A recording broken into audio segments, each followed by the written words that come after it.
Muy bien, entonces le damos la palabra ahora al profesor José Pedro Silva, con el tema de explicación general del estado actual de la reforma procesal civil en Chile. Profesor, ¿sí? Por favor. Muy buenas tardes.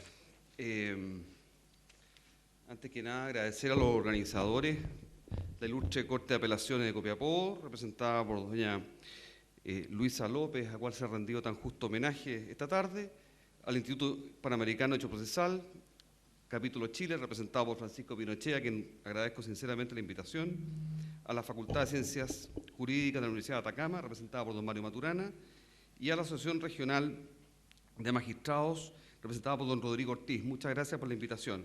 Yo la verdad que de filosofía sé harto poco, así que les voy a hablar por cosas bastante más pragmáticas tal vez. Y ese es el mandato. La verdad las cosas me han invitado a exponerles y a contarles un poco en qué está el proyecto de Código Procesal Civil en este momento. Creo que me voy a borrar palabras un poco con el diagnóstico de la situación de nuestra justicia civil. Ustedes viven una realidad distinta a la que vivimos nosotros en Santiago.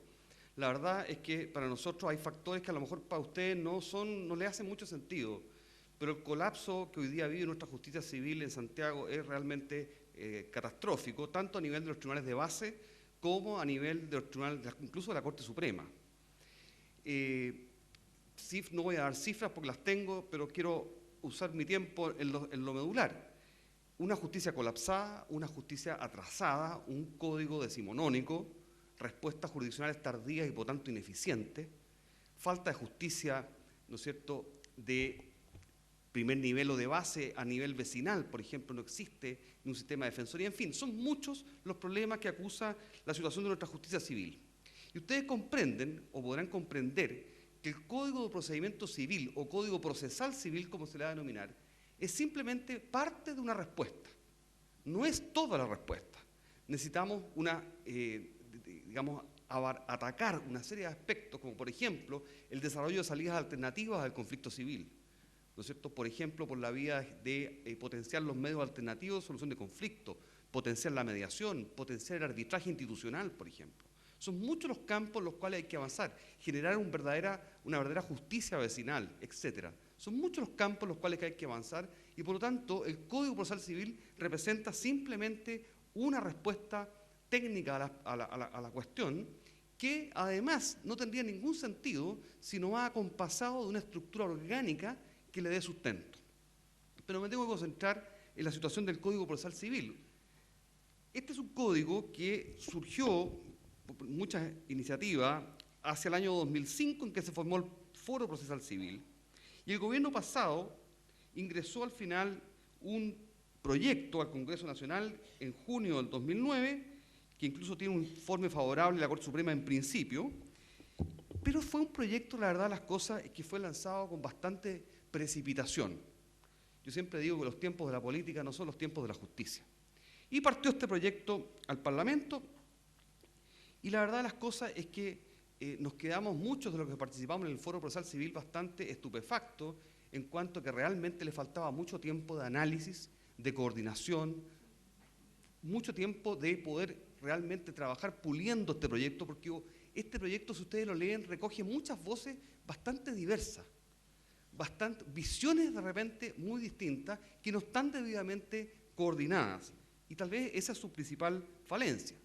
¿Qué hizo este gobierno al asumir? Dijo, bueno, ¿por qué no armamos una comisión que pueda revisar este proyecto y le dé una coherencia sistemática?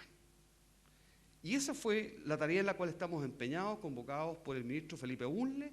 Se formó una comisión intraministerial formada por 3 profesores, el profesor Maturana de la Universidad de Chile, el profesor Raúl Tavolari y quien les habla, que nuestra misión ha sido simplemente, bajo las ideas base fundamentales de este proyecto, elaborar en la práctica un proyecto, ¿no es cierto?, que le dé mucho más coherente y que le dé, ¿no es cierto?, una mirada más sistémica a este proyecto inicial. En eso estamos trabajando y la tarea nuestra es entregar yo diría casi va a ser un proyecto sustitutivo hacia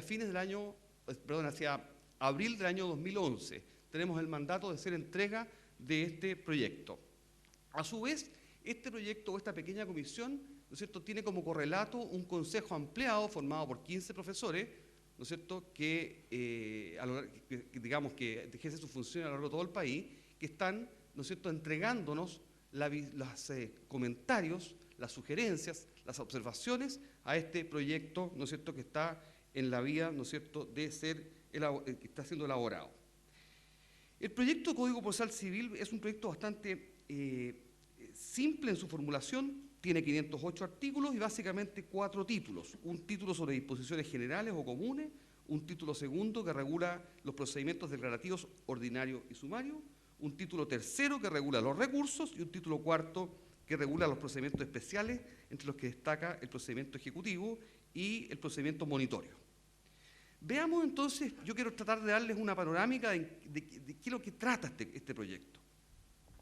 En primer lugar, yo le diría, ¿cuáles son, digamos, si uno pudiera pensar en las fases de este proyecto?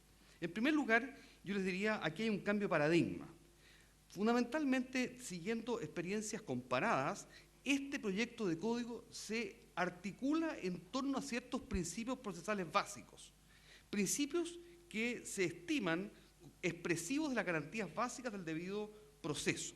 De alguna forma, este proyecto busca, a través de estos principios, positivizar los criterios fundamentales de un debido proceso. Y por eso parte, ¿no es cierto?, con su artículo primero, con el derecho que tiene todo ciudadano, ¿no es cierto?, a la protección de sus derechos. Es decir, consagra en su artículo primero el derecho público de acción, que es el derecho fundamental que hace sentido, ¿no es cierto?, a toda la playa de derechos y garantías e intereses legítimos que contempla el ordenamiento jurídico. Por lo tanto, nos parece un buen comienzo. Enseguida, en materia de iniciación del proceso, obviamente, y la introducción de las acciones o pretensiones, dicho más fácil, la determinación del objeto del proceso, le corresponde simplemente a las partes. Es decir, hay un respeto absoluto del principio dispositivo. En tercer lugar, se entrega al juez la dirección e impulso procesal. Ya me voy a referir más adelante a este tema. Yo sé que hay muchos paños dogmáticos que cortar aquí, pero en fin, se le entrega al juez la dirección del proceso y el impulso está a cargo del juez. Y de hecho se termina con el abandono del procedimiento. Y se le dice al juez, usted está obligado, señor, ¿no es cierto?, a conducir este proceso sin dilaciones para la debida y justa solución del conflicto. Se establece el principio de la igualdad de las oportunidades, se contempla expresamente y con muchas consecuencias prácticas, de una vez por todas, que nos hacía falta, el principio de la buena fe procesal, al extremo incluso que se incorpora la teoría de los actos propios como parte de la infracción a la buena fe que debe inspirar a las partes litigantes. Se contempla un proceso oral, pero no hay una cosa, ¿no es cierto?, fanática por la oralidad, sino que la oralidad en aquellos aspectos en que resulta útil, y la escritura en aquello que también la escritura resulta útil. Vamos a ver fundamentalmente que el periodo de discusión es por escrito, y sin embargo, aquellas digamos, oportunidades en que se hace necesaria la oralidad a través de una audiencia preliminar y la audiencia de juicio en que se rinde la prueba, bienvenida la oralidad. Voy a decir más adelante, entonces, estamos en presencia no de un proceso oral, ¿no es cierto?, versus, ¿no es cierto?, en esta cosa dicotómica, un poco maniquea entre oralidad y la escritura. Este es un proceso oral y escrito, no oral o escrito, es oral y escrito. Se establece la inmediación como una cosa preceptiva. Aquí hay un campo en que se ha ganado absolutamente una posición importante, se queda quedando prohibida la delegación de funciones del juez. Se establece en aras justamente de esta inmediación la continuidad y concentración del proceso y de las audiencias en la idea fundamental de que el mismo juez que está presente en la audiencia de juicio, es decir, el mismo juez que recibe la prueba, sea el juez que falle. Tanto es así que si hay un juez que por hipótesis extraordinaria recibe prueba en la audiencia preliminar o incluso en la etapa previa al juicio, en las medidas, ¿no es cierto?, preparatorias del proceso, ese juez tiene que ser el que falla, so pena o so sanción de nulidad. Eso es realmente la inmediación y hacia allá nos dirigimos. En materia de aplicación o interpretación de la ley procesal se incorpora un artículo muy importante, que de una vez por todas sitúa la norma procesal en su exacto lugar y dimensión. La norma procesal está al servicio de hacer realidad los derechos sustantivos. Esa es la finalidad de la norma procesal. es nuevamente repito, es hacer efectivos los derechos sustantivos y los intereses legítimos que protege el ordenamiento jurídico. Y dice, a lo mejor al profesor de nuestra nación hermana no le gusta mucho, pero dice, aquí, en este juego de aplicar la ley procesal, existe un interés público comprometido. El Estado está comprometido. Ya diré después alguna opinión al respecto. En materia de interpretación de las normas procesales de este código, justamente el mandato del legislador o el prelegislador es decir, señor, eche mano a los principios que acabo de mencionar, ¿no es cierto? Eche mano incluso a los principios del derecho procesal, gran conquista para los procesalistas, y en defecto aplique las normas de interpretación o integración del Código Civil en esa secuencia. Por tanto, ante una duda de una norma procesal, señor, usted tiene una directriz, los principios básicos que establece este proyecto. Primero, entonces, gran eje del proyecto, ¿no es cierto? Un proyecto articulado en torno a principios. Un segundo eje fundamental de este proyecto es, y aquí sí que le va a doler al profesor, más aún, es el fortalecimiento del rol del juez. Este es el juez director del proceso y se fortalece las facultades del juez como director del proceso y estamos hablando básicamente del juez de la instancia. Fundamentalmente se empodera al juez de la instancia. Ya creo, después haré algún comentario al respecto. Pero en fin, ¿y de qué poder estamos hablando? Estamos hablando, yo diría, de un empoderamiento de primer nivel. ¿En qué sentido? Por ejemplo, en el control de proponibilidad de la demanda. La idea fundamental es que el juez pueda controlar, ¿no es cierto?, ciertos presupuestos de eficacia, de validez o de existencia del proceso al inicio, con el acto de postulación fundamental que es la demanda. Enseguida ya mencioné el impulso procesal, que es un típico facultad o atribuible a los procesos por instancias.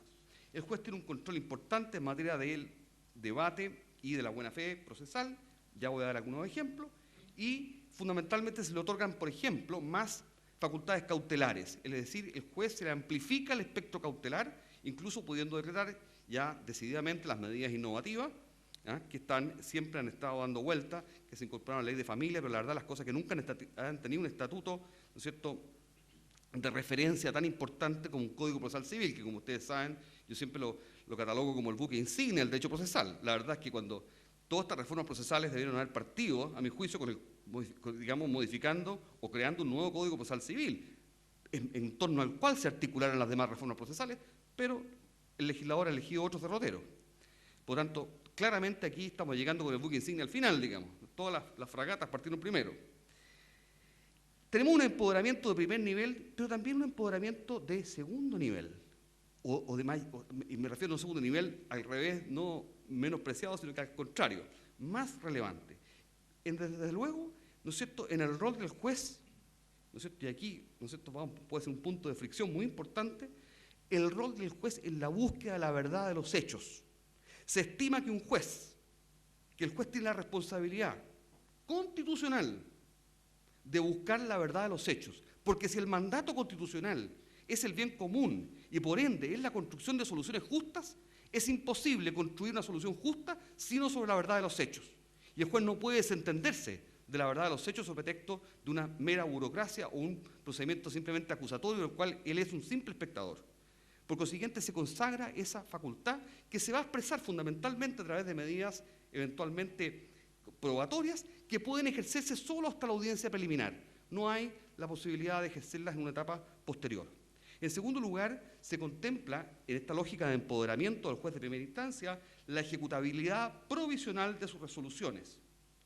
En tercer lugar, se permite al juez la atribución de la carga probatoria a nivel de la audiencia preliminar. Es decir, el juez va a poder, en ejercicio de sus atribuciones, decirle ex ante a cualquiera de las partes, señor, usted es el que tiene la carga de la prueba. ¿Fundamentado, por ejemplo, en qué? En el hecho de que esa parte sea la que tenga fundamentalmente el material probatorio, ¿no es cierto?, o el material probatorio sea más cercano a ella, que es, en el fondo, asumir la teoría de la carga probatoria dinámica, que han tenido un desarrollo en nuestro país, en nuestra querida Argentina, ¿no es cierto?, de la cual muchas ideas las hemos importado nosotros. Bueno, esta es una de ellas, que tuvo perfecta acogida en nuestra patria. En cuanto a la elaboración del juicio de hecho, se incorpora de una vez por todas en el Código Procesal Civil un estándar básico, la evaluación o la evaluación de la prueba se hará conforme a las reglas de la sana crítica. Es decir, se genera un estándar de evaluación de la prueba que antes estaba parcializado. Por ejemplo, sabemos, y ustedes lo conocen perfectamente bien, que cuando hablamos de la prueba tasada o reglada, automáticamente nos hacemos referencia a los instrumentos, al valor de la escritura pública, el instrumento público, el instrumento privado reconocido, ¿no es cierto? Pero ese valor probatorio en realidad está referido a aquellos documentos o instrumentos, en la lógica del Código Civil, que dan cuenta de obligaciones, de actos o contratos, en que efectivamente se atribuye y tiene sentido atribuirle un valor probatorio. Pero ¿qué valor probatorio tiene una radiografía? ¿Qué valor probatorio tiene una fotografía? ¿Qué valor probatorio tiene una carta cartográfica? No hay ningún estándar probatorio en nuestro código. ¿Qué valor tiene un documento meramente reproductivo o informativo en general? No hay estándar probatorio. Por consiguiente, necesitábamos derechamente referirnos a la sana crítica. Es cierto que este mayor empoderamiento del juez, tanto del primer nivel, como por llamarlo simplemente con forma didáctica, como del segundo nivel, tiene como contrapartida una cosa muy importante, es que se traduce en un solo concepto, la motivación de la sentencia. Es decir, el correlato que hay entre este empoderamiento de este magistrado en primera instancia, o también en segunda en algunos aspectos, pero fundamentalmente este juez de primera instancia tiene como correlato una exigencia de fundamentación mucho más exhaustiva en su sentencia. Es decir, incluso más, todas las resoluciones judiciales requieren de fundamentación, salvo aquellas de mero trámite, asumiendo entre paréntesis que se elimina el concepto autos, y por tanto la sentencia para la resolución va a ser simplemente decretos, providencias, interlocutorias y definitivas, que tiene una conceptualización un poquito más amplia que lo que existe hoy día. Por tanto, ahí está el contrapeso, y si a ese contrapeso le agregamos el sistema recursivo, pareciera ser que este apoderamiento del juez tiene un perfecto correlato y control en las facultades procesales posteriores. Un proyecto articulado en torno a principios, un proyecto articulado en torno a un juez director del proceso, un juez empoderado. Un tercer elemento fundamental en esta construcción del código. Se ha generado un estatuto procesal propio y autonómico en muchas materias, en que se incorporan modernas instituciones del derecho procesal. Algunas que antes pedíamos prestadas al derecho civil, por ejemplo en materia probatoria, se han procesalizado. Es decir, hemos sido capaces, creo yo, de avanzar en la generación de un estatuto procesal nuestro, autonómico, que contemple directrices, principios de nuestra disciplina, no pedido prestado a nadie. Este es un código, ¿no es cierto?, que realmente hace o plasma el saber científico de nuestra disciplina. Entre otras materias, por ejemplo, se contempla simplemente, y hay algunos que les va a interesar, por eso lo menciono, que no deja de ser importante, que solamente se va a poder litigar a través de abogados. Se acabó el sistema de procuratela, de procuradores, estudiantes de tercer año, se acabó, salvo aquellos egresados para los efectos de hacer su práctica, dado que este proceso se desarrolla en una parte relevante en audiencias orales, es preceptiva la presencia, ¿no es cierto?, y la construcción de la estrategia jurídica de defensa o de ataque de un abogado. Por lo tanto, se acaba esta posibilidad de la Procuraduría. Se establecen varias normas sobre capacidad procesal. Ustedes saben que la capacidad procesal tenemos la capacidad de goce, la de ejercicio, etc. Aquí nos interesa saber qué sujeto puede ser parte en un litigio. Y en esa materia o en esa línea se avanza dándole capacidad procesal de goce, diríamos, en la nomenclatura del Código Civil, a ciertas, instituciones o realidades más que instituciones, como los patrimonios separados, como las masas patrimoniales, como las sociedades de hecho, como las comunidades.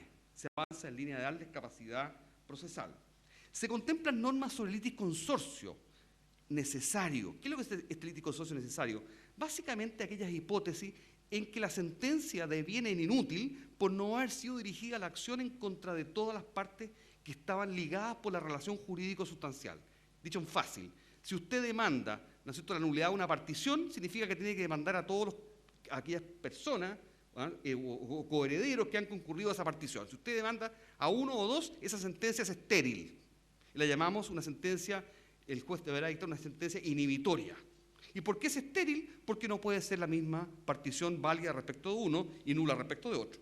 Por consiguiente, se establece una serie de mecanismos, y esta realidad, cuando hablo de litis consorcio necesario, es decir, cuando varios deben demandar o cuando la demanda debe ser dirigida contra varios demandados, es una hipótesis que se da en sus extremos activo y pasivo. Por consiguiente, el Código adopta medidas para, en el caso activo, demandante, en poder citar a otros, oiga, mi amigo, a usted también le corresponde esta acción, acompáñeme. Y al demandado, lo mismo, señor, usted está dirigiendo su acción contra Pedro y Juan, le faltó María, que venga María al juicio, para poder, ¿no es cierto?, establecer o dirigir un proceso que tenga utilidad.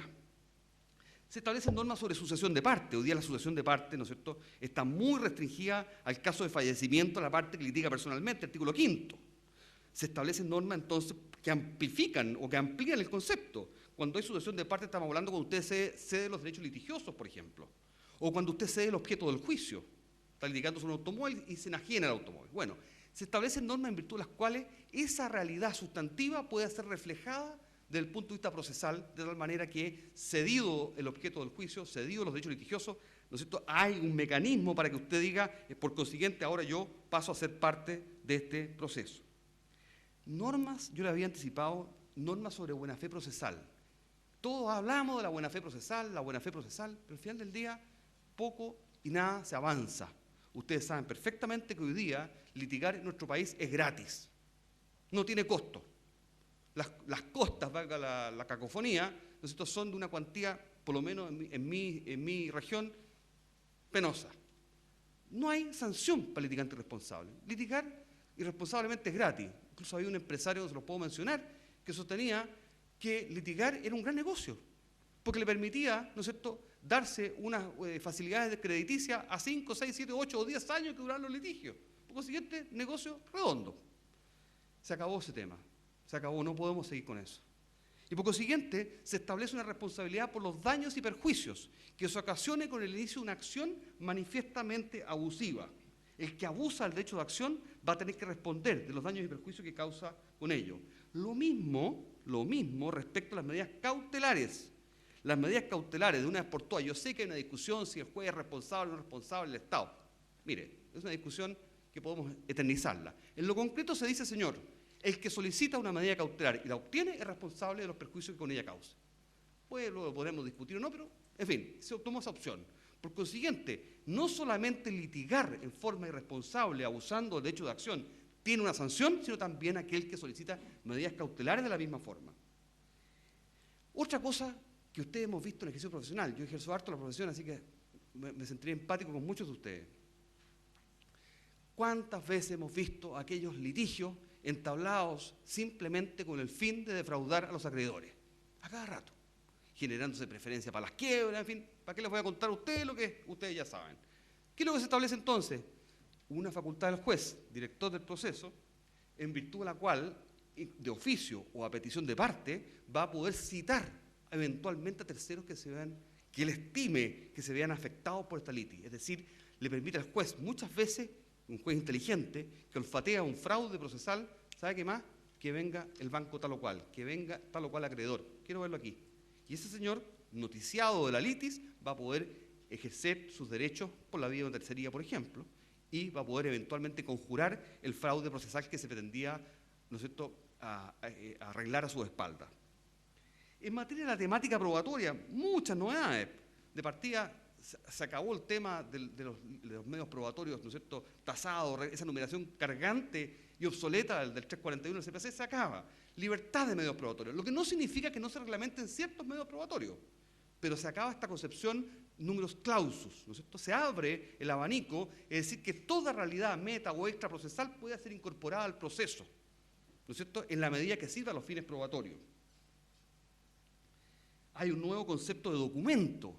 Nosotros estamos anclados en las nomenclaturas del Código Civil, que en realidad es decimonónica, y de la mitad del siglo XIX para abajo. De eso estamos hablando, estamos en el siglo XXI. Por lo tanto, documento hoy día se concibe, ¿no es cierto?, como una realidad material o inmaterial que consta en un soporte de la misma naturaleza.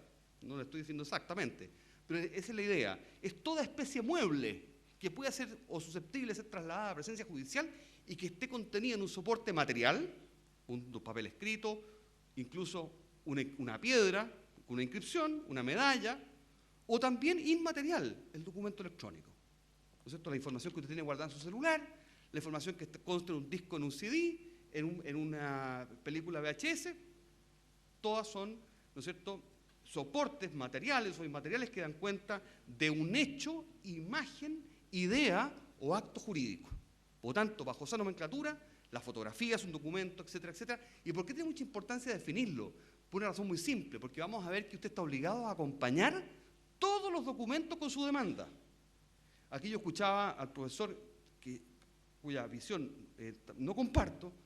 Aquí partimos de la lógica americana, digamos, ¿eh? Porque nos compramos de varios países, pero esto lo trajimos un poco de Estados Unidos en un discovery a la chilena. En el fondo, lo que queremos es que es al revés de lo que se planteaba, es que las partes, más allá de su estrategia, abran las cartas al inicio del juicio. Y las partes tengan el derecho a conocer la prueba contraria en una posición simétrica. Yo conozco tu prueba, tú conoces mi prueba. ¿Tiene sentido este juicio o no tiene sentido este juicio? Lo que pasa es que en el derecho anglosajón, esta etapa del discovery se plantea antes del juicio. Aquí, bueno, por eso digo, es un discovery a la chilena. Nuevo concepto de documento, ya les hablé del estándar probatorio. No se asusten, porque cuando hablo de la sana crítica, uno puede decir, oiga, pero ¿qué va a pasar con las escrituras públicas, señor? ¿Qué va a pasar con, ¿no es cierto?, con el contrato de compraventa de mi casa? ¿Va a quedar juzgado a la sana crítica, a los principios científicamente afianzados? ¿De qué estamos hablando? No, se hace excepción. Y se dice que aquellos contratos solemnes se prueban naturalmente por su solemnidad. Y se revaloriza, valga la redundancia, el valor de los instrumentos públicos tal cual está hoy día. Y ustedes bien saben que los instrumentos públicos dan fe de aquello que el fedatario da fe. ¿No es cierto? ¿Para qué les voy a enumerar? ¿No es cierto? De la fecha cierta, del hecho de haberse efectuado las declaraciones, etc. Eso se rescata. Y por lo tanto, se rescata en esta isla que viene a ser básicamente la prueba documental. Se establece un estatuto propio. Yo les hablaba, acuérdense que en esta tercera pata del asunto estamos hablando básicamente de ciertas instituciones procesales nuevas, novedosas, una nueva mirada. Se establece un estatuto de la ineficacia de los actos jurídicos procesales, es decir, un estatuto de la nulidad y de la inexistencia, que antes estaba desperdigada, ¿no es cierto?, en numerosos artículos. Se concentra un capítulo destinado a tratar de la nulidad y de la inexistencia, y con los presupuestos típicos de la nulidad, la existencia de perjuicio, etcétera, etcétera, que ustedes más o menos conocen. Se plantea además una nueva mirada a la cosa juzgada. Algunos que quisieron incendiar Roma con este cuento.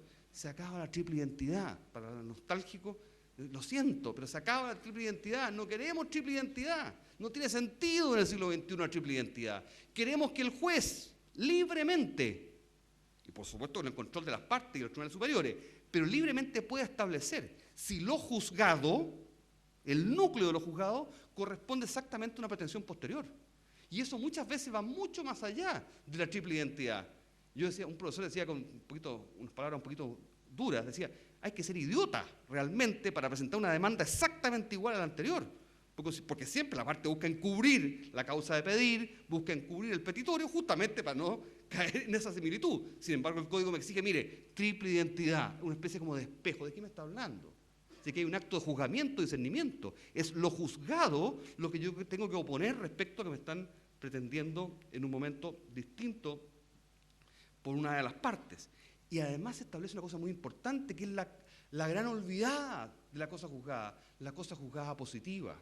Es decir, cuando aquello que ha sido juzgado sirve de fundamento para un juicio posterior. Es decir, por ejemplo, lo sabemos con los juicios de condena con reserva, que están vigentes en el Código de Procedimiento Civil. Es el típico caso, por ejemplo, de que se establece la existencia de los perjuicios, de la necesidad de indemnizar perjuicios, pero su determinación y monto se termina en un juicio diferente. Muchas son las hipótesis de prejudicialidad en que aquello que por ejemplo, la obligación de rendir una cuenta, ¿no es cierto?, y las consecuencias posteriores, etcétera. Hay muchos casos en que se aprecia esta prejudicialidad. Bueno, esa prejudicialidad que está desperdigada en una serie de normas se establece como un principio general y por consiguiente la cosa juzgada tiene esta cara negativa de la no repetición de juicios futuros en non bis in idem, sin triple identidad, y por otro lado una base positiva cuando lo juzgado sirve de antecedente o parte integrante de la causa de pedir de un segundo requerimiento de justicia. ¿Cómo estoy con el tiempo? 5 minutos ya, corro entonces. Otras cosas, otras novedades que a ustedes les van a interesar, por ejemplo, se incorporan los expedientes, una palabra un poquito rebuscada, yo me puse, pero en fin, no se puede lograr todos los puntos. Se habla de los expedientes desmaterializados. bastante elegante la palabra, tiene mucho que ver con la ley 18.045 sobre la ley de valores inmobiliarios, digamos, de la ley de mercado de valores, en esa lógica, los bonos desmaterializados. Bueno, en fin, yo habría puesto expediente electrónico mucho más honesto. En fin, expedientes materializados. ¿Qué significa eso? Que los expedientes, se acabó el expediente cosido con hilo volantín, ¿no es cierto? Y en papel. Hoy día vamos a ligar por Internet, señores. Y usted va a tener acceso al Internet, a su expediente. Las audiencias se van a registrar, efectivamente, alguien lo mencionó, en sonido e imagen. Es decir, toda audiencia, la audiencia preliminar y la de juicio, en sonido e imagen. ¿No es cierto? Así que los jueces van a ir, ¿no es cierto?, es lo que decían los españoles, que el momento que incluyeron la grabación en imagen, llegaban los jueces mejor peinados, llegaban con corbata, cosa que antes, hablo los jueces españoles para que nadie me pase la cuenta. En fin, muchas otras novedades, los escritos, por supuesto, que van a ser en papel, digamos, pueden ser debieran ser electrónicos, pero también se contempla la posibilidad de que sean en papel, pero le pone sobre el Estado, sobre el tribunal, la carga de digitalizarlo. O sea, tendrá que escanearlo el tribunal, ese problema suyo, para poder armar el expediente electrónico. Se acaba el Estado diario. Gracias a Dios, señor. Escucharon nuestras oraciones y por consiguiente no tiene sentido el Estado diario, ni para los tribunales, ni para nosotros los abogados. ¿Qué es lo que se hace? Basta que la resolución se suba al expediente materializado para que quede automáticamente notificado. Punto. Se acabó el Estado diario. Se incorpora, por ejemplo, la notificación vía registro a instituciones públicas. El Consejo de Defensa del Estado, el Banco Central, ministerios, intendencias, gobernaciones, van a tener que tener un librito. Nada de perseguir al señor intendente o al gobernador para notificarlo, sino que usted anota el receptor en un librito que va a tener que poner a disposición la intendencia o la gobernación respectiva, por poner algunos ejemplos. Termino rápidamente. No hay tiempo, pero más o menos quiero ponerlos al día. Les vuelvo a decir, al final este procedimiento ordinario que se crea fundamentalmente es un procedimiento que se desarrolla a través de audiencia. Es decir, es un procedimiento binario. Binario porque ¿qué cosas son escritas? Todo el periodo de discusión, demanda, contestación, se acaba la réplica y la dúplica, demanda reconvencional y contestación a la demanda reconvencional y dilatorias. Todas son por escrito. Audiencia preliminar, depuradora del objeto del proceso, conciliadora, etc. Fija los puntos de prueba, fija los medios probatorios, depura los medios probatorios. Audiencia de juicio, oral, en la cual se rinde la prueba. Por lo tanto, tenemos escritura en el periodo de discusión, audiencia preliminar, audiencia de juicio. Todas las sentencias son por escrito, que fue otra cosa que discutimos. Se acabó la posibilidad de dictar sentencias orales, que estaban contempladas en el proyecto. Son todas por escrito, el sistema recursivo es por escrito, y en materia de incidentes, depende. Si hay incidentes dentro de la audiencia, son orales, si hay incidentes fuera de la audiencia, son por escrito. Se acaba, para otros que pueden ser nostálgicos del pasado, la tabla de emplazamiento. Se acaba la tabla de emplazamiento, sencillamente porque ya hablar hoy día, en el siglo XXI, de la dificultad de las comunicaciones es reírse la gente, ¿no es cierto? Porque estamos hablando hoy día simultáneamente con China o con Estados Unidos por Skype. ¿De qué dificultad de la comunicación me está hablando? Se planteó, eso sí, un plazo razonable, en fin, de 30 días si está notificado dentro de la provincia para terminar el emplazamiento, o otros 30 días más si está notificado fuera. Mal estoy con el tiempo, me imagino. Bueno, muchas otras cosas más. Decirles para último, para su consuelo, porque no escuchamos del profesor, ¿no es cierto?, ni el sistema recursivo, ni el sistema de ejecución. No se pongan tristes, porque el sistema recursivo es el tema que vamos a empezar recién a reestudiar ahora. Por lo tanto, no hay ninguna definición clara de cómo va a ser, ni qué se va a proponer. Si ustedes me preguntan mi visión, yo aspiro a un sistema recursivo honesto, que dé realmente derecho y acceso al justiciable a una doble instancia. Yo creo que el acceso de un justiciable a una doble instancia satisface, a mi juicio, ¿no es cierto?, lo que el Estado razonable y honestamente puede dar de justicia a sus ciudadanos. Me parece que además se compadece con los estándares internacionales. Y por ende, pienso y postulo que el acceso a un tercer nivel, a un tercer grado jurisdiccional, como sería el acceso a la Corte Suprema, hoy día como conocemos a través de la casación en el fondo, debe ser una vía excepcional. Y simplemente allí yo siento que el Estado le debe pedir la mano de vuelta al justiciable y le debe decir, mire mi amigo, yo ya le di justicia en primera o segunda instancia, ahora usted me va a ayudar a mí. Voy a usar su conflicto, ¿no es cierto?, voy a usar su conflicto para sentar una norma general que va a iluminar la actividad de los jueces inferiores y va a iluminar la actividad de los justiciables en forma previsible, generando certeza y seguridad jurídica. ¿A qué aludo? Aludo a que la Corte Suprema, de una vez por todas, pueda concentrarse en la generación de una doctrina jurisprudencial coherente y uniforme. Es decir, que sirva, de luz y guía a los justiciables y al sistema jurisdiccional. Y esa materia prima se la va a suministrar el justiciable. Dicho en fácil para el abogado que litiga día a día, su caso, señor, va a ser tomado eventualmente por la Corte Suprema en la medida en que su interés particular, que la infracción de ley que justifica recurrir, valga la redundancia, a este recurso o medio de impugnación, coincida con una hipótesis fáctica preestablecida que suponga el interés público.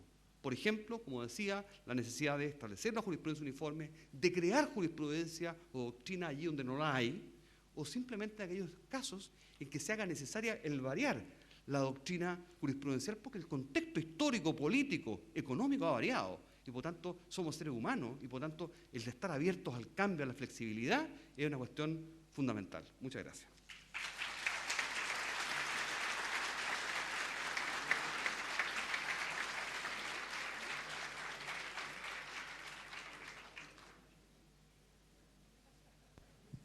Bien, agradecemos al profesor Silva su exposición y estamos entonces esperando las preguntas para hacérselas a los intervinientes.